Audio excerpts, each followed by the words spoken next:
নমস্কার বন্ধুরা, welcome to পিজিএন Bangla. এই ভিডিওতে আমরা কথা বলবো ইস্টবেঙ্গল ভার্সেস ডাউনটাউন হিরোজ এফসির ম্যাচ নিয়ে। সঙ্গে ইস্টবেঙ্গলের প্লেইং 11 কী হতে পারে সেই নিয়েও আলোচনা করব। অবশ্যই শেষ পর্যন্ত দেখতে থাকো এবং আমাদের চ্যানেলে প্রথমবার এলে চ্যানেলটি সাবস্ক্রাইব করে তার পাশের বেল আইকনটাকে অন করে দিও। তো এবার মেন টপিকে আসা যাক।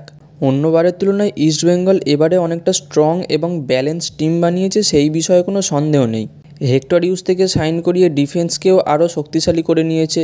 তবে মরশুমের শুরু থেকেই ইনজুরি সমস্যায় পড়েছে ইস্টবেঙ্গল। নন্দা কুমার, নিশু কুমার, সায়ন ব্যানার্জি এরা তো অনুশীলনেই চোট পেয়েছে। এবার রিসেন্ট দিমিত্রিয়স ডিয়ামেন্ডাকসও নাকি ইনজুরি হয়েছে, এমনটাই খবর আসছে। লাস্ট ম্যাচ ইস্টবেঙ্গল ইন্ডিয়ান এয়ারফোর্সের বিরুদ্ধে 3-1 জিতেছে ঠিকই, তবে ডাউনটাউন হিরোজও কিন্তু এয়ারফোর্সকে 2-0 গোলে হারিয়েছে। তাই ডাউনটাউন হিরোজও কিন্তু কনফিডেন্স নিয়েই মাঠে নামবে আজ।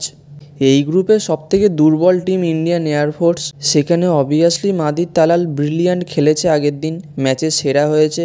তবে সব ম্যাচ মাদির তালাল একা জেতাতে পারবে না। যদি কোনো ম্যাচে ইনজুরি বা কাট সমস্যায় অ্যাভেলেবেল না থাকে তাহলে কিন্তু এই ইস্টবেঙ্গল টিমটা একেবারে সাধারণ মানের হয়ে যাবে।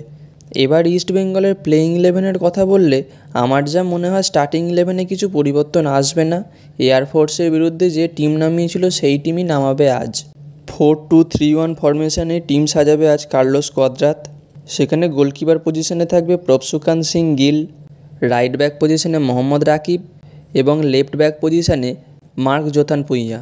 আর দুই সেন্টার ব্যাক লাল চুংনুঙ্গা সঙ্গে হিজাজি মাহের।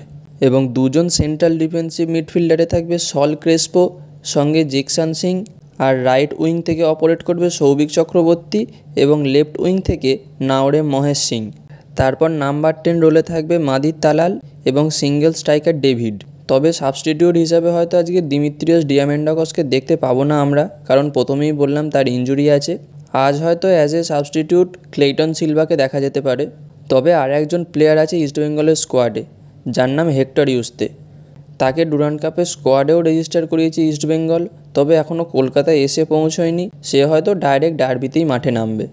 অবশ্যই ইস্টবেঙ্গল আজ হেভিওয়েট টিম হিসাবে মাঠে নামবে, তবে এই ম্যাচটা ইস্টবেঙ্গলের জন্য খুব একটা সহজ হবে না। ডাউনটাউন হিরোজও ভালো ফাইট দেবে আজ। এবার কী রেজাল্ট হয় সেই দিকে অবশ্যই চোখ থাকবে। তো বন্ধুরা, এই ছিল আজকের ভিডিওটি ভালো লাগলে অবশ্যই লাইক, কমেন্ট এবং শেয়ার করবে। দেখা হচ্ছে পরবর্তী ভিডিওতে। Bye bye.